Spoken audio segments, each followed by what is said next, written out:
Alright, ladies and gentlemen, welcome back to our Black Rocket live stream. Please everyone give a nice warm welcome to my co-host Dave. Hey, how's everyone going? Beautiful. Alright, so now we have an exciting assembly match for you. The grand finals of two camp tournaments right now. We have Sam from Arundel Community College facing George from Lord Fairfax Community College. The two of these players have climbed the ranks in the classroom and they are now ready to battle it out on live stream for you guys. And of course, if you're watching here live with us, make sure to give us a follow at twitch.tv/BlackRocketLLC, which is where you are right now. And if you're watching us on our highlights, be sure to subscribe to our YouTube channel at youtube.com/BRPClips. And once again, thank you so much to our sponsor, Simply PHP. For all of your custom web programming needs, choose Simply PHP. Alright, so just before we get started here, for those of you who are unfamiliar with Assembly, our usual goings-on of Assembly matches consists of 3 games. They are played in gem races, and the player who obtains the most gems at the end wins. So, while we're waiting for our players to get a move on here, I'd like to ask my co-host Dave, if you've taught some of these classes in the classroom before, what are some of your students' favorite things to do in Assembly? Well, one thing they really love is to get vacuums and pair them up with flamethrowers. That way they can take their opponents and they can bring them right into the flamethrower. Of course, we saw a lot of that on stream yesterday, and that was absolutely a horrible time, but it was a lot of fun nonetheless. So we're going to be hopping right into the drafting phase here. Dave, for those of you, or for those of our viewers who are kind of unfamiliar with Assembly, can you explain to them some of the, some of the map structures? Yeah, so most of the time you're going to see Toxic Knight popping up, to be honest with you. And basically, what you want to do is you want to make sure that you're able to make it so there's enough traps to keep your opponent at bay, but you're able to get around them so you can go and grab the gems.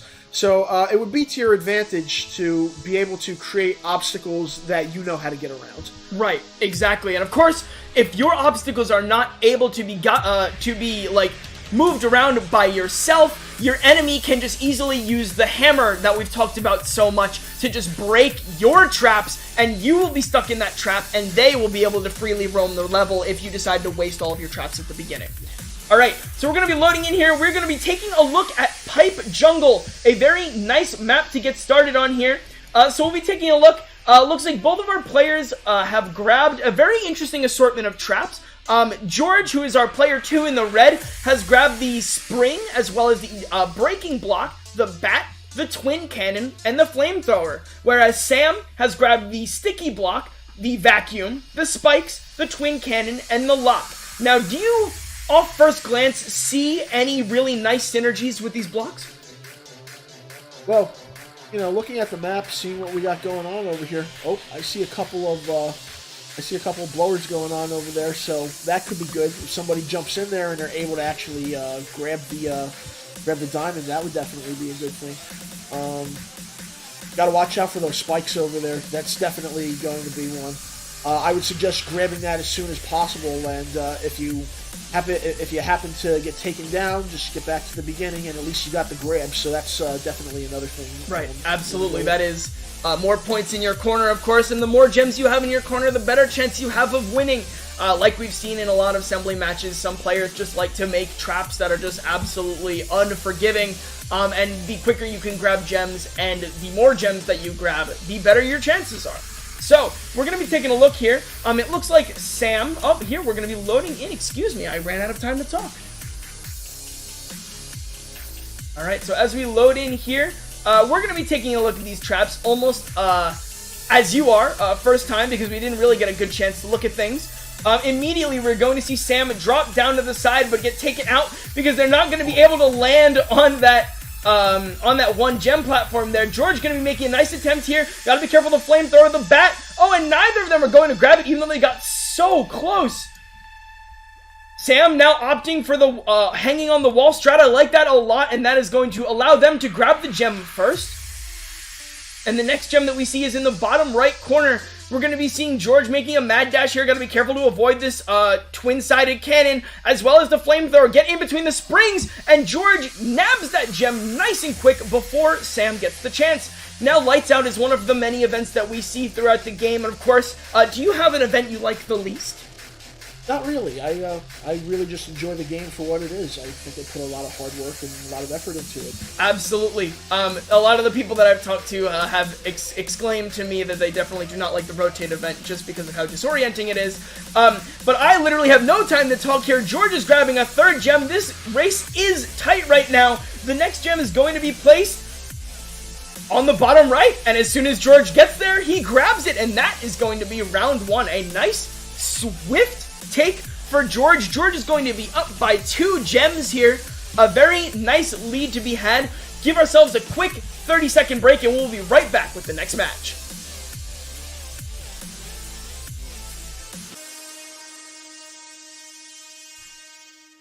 All right, ladies and gentlemen, we are back in the drafting phase. Now, last game we saw, the players definitely, I think, did not wait any time and just immediately picked their items and their levels, and we have 30 seconds to go. Both players have immediately already chosen their items. Now, once again, we see some sort of different item placements here. Instead of the vacuums, we see the fans. We see the crusher now in effect. Some disappearing blocks, and now they know that I don't like Toxic Knight. Hi, guys.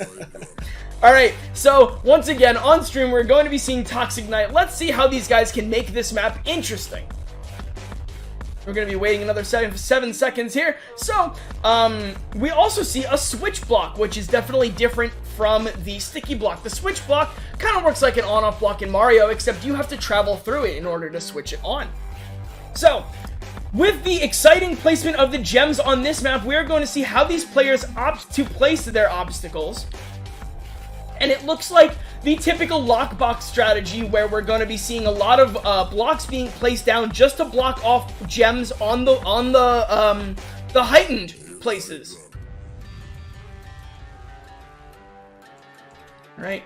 Not too much else going on yet. We see some invisible blocks here as well as some icy blocks being placed from George. Very interesting strategy here. Seeing some fans come down.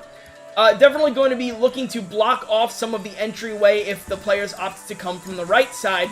But the players aren't really going to be able to get up that high unless there's like a spring or a crusher available for them to jump on. As I've mentioned time and time again, the crushers can be used as elevators for the players. So if you place a crusher down, bait it to come down, and then jump on top of it, you can use the crusher as an elevator to go to higher locations that you couldn't get previously. Speaking about baiting, I see a lot of hidden spikes strewn out throughout the map. Maybe it would be nice to... You have the vacuum up? I believe so, yep. Drag them right into there. Beautiful, beautiful. Actually, that is the fan. The blue one is the fan. The purple one is the vacuum. So for a setup like this, instead of dragging them into the gem, it's blowing them away. Yes. Which is going to require George to use a hammer to break one of these invisible blocks in order to get down to it. Alrighty, so in the bottom right, we've got a little setup from George here coming out. A nice little blockage of that gem with some invisible spikes scattered around from Sam. Definitely like those spike placements a lot. Can catch a lot of your opponents off guard, even as we saw in that developer series exhibition match. Some of the some of the developers actually were getting caught by those invisible spikes, and they just were not able to catch them immediately. By first glance. Alright, so we're going to be loading in here, and we're going to take to the map, and we're going to take a look at where our first gem is placed. Alright, immediately going to get taken out by those invisible spikes there due to that fan, actually. Very interesting placement of those spikes. There we go again. More invisible spikes punishing the players for not looking closely at the map. Our first gem is all the way down at the bottom right here. Let's see how the players opt to traverse the map in order to get over to that area. Ooh, unfortunately, Sam gonna get taken out here. George looking like he has probably maneuvered this course in his mind already. We see Sam going for the vertical side. The gem must have moved on me because now it is underneath a switch block, and we are experiencing far out, which means not only the players, but you and I also are forced to look at the map from a distant perspective. And it looks like George is going to be grabbing that gem there, a very nice snag, and the next one is going to be right up in that corner as well. Ooh, unfortunately, Sam gonna get taken out by those spikes once again, and gonna get crushed by that crusher by George. So this gem is still looking like it could be anyone's gem right now. Sam is still looking like they're playing strong. George, unfortunately, not going to be able to get to that gem due to the switch block being there. Lights out, going to be affecting both players now. Waiting to see if that gem has moved or if it's still there. It now has moved, and the next gem is right in the center of the stage. Both players going to be maneuvering over there as quickly as possible. George is going to be looking like the one to get there first. Going to be having to mess with that funky switch block, but George has grabbed the next gem.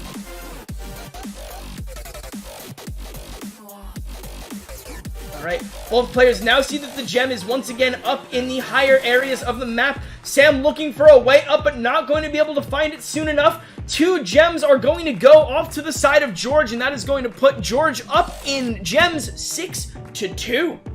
So if Sam is able to get all 4 gems in the next map, they will immediately tie the game if they can shut out George completely. So in just a second, we'll be right back with the final match.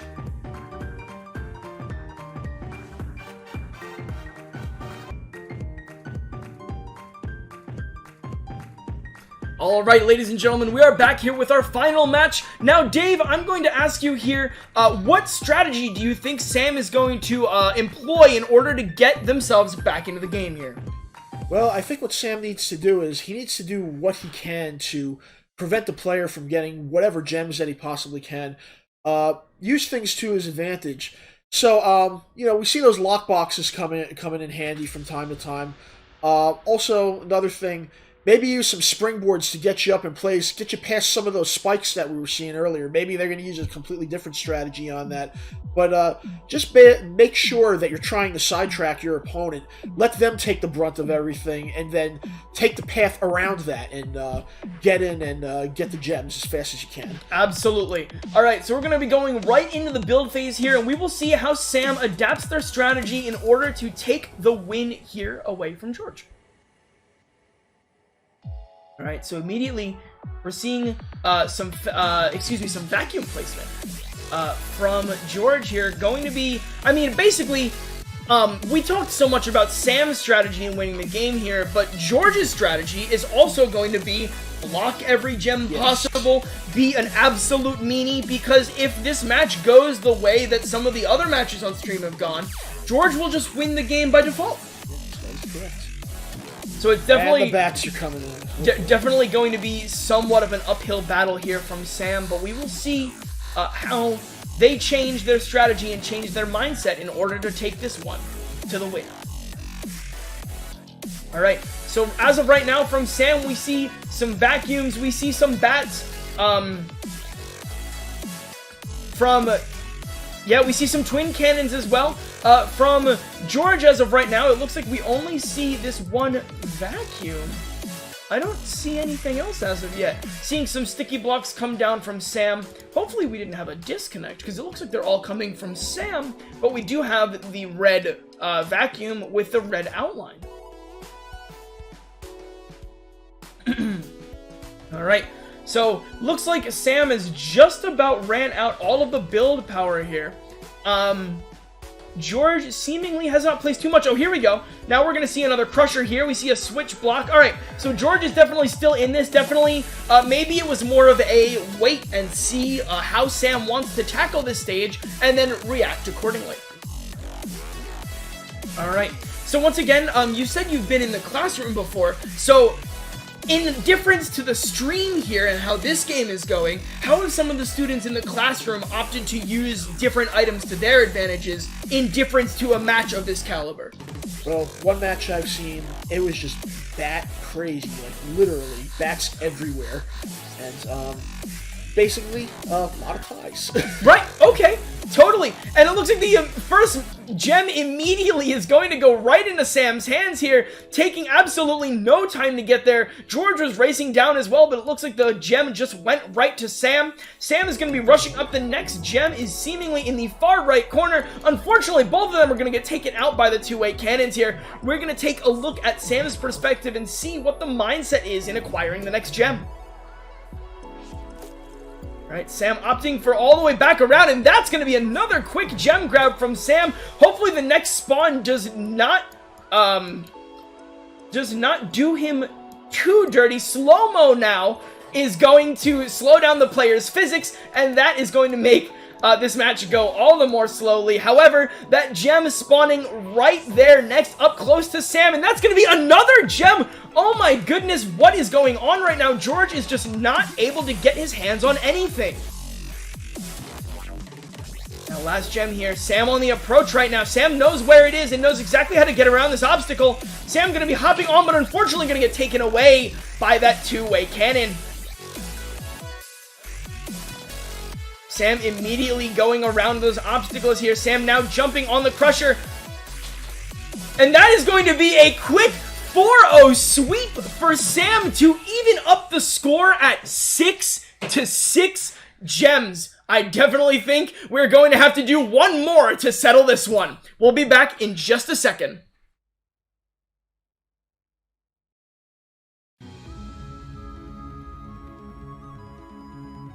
Alright, ladies and gentlemen, we are back for our tiebreaker game here. Both Sam and George having incredibly good matches, and now we are going to see what the last game looks like to see who will claim the victory. So Dave, after seeing that exciting play from Sam last game, what do you think George is doing to prepare for the win this time?